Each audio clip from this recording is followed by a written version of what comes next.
పరిశుద్ధుని వాక్యము. రోమా 1:20. ఆయన అదృశ్య లక్షణములు అనగా ఆయన నిత్య శక్తియు దైవత్వమును జగత్ ఉత్పత్తి మొదలుకొని సృష్టింపబడిన.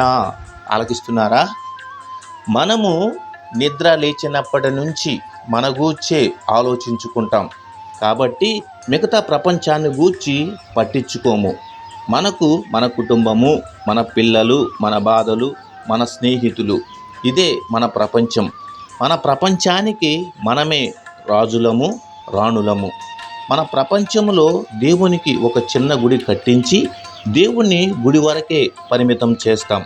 అందుకే మన జీవితాలను కూడా మన ప్రపంచం వరకే పరిమితం చేశాడు దేవుడు.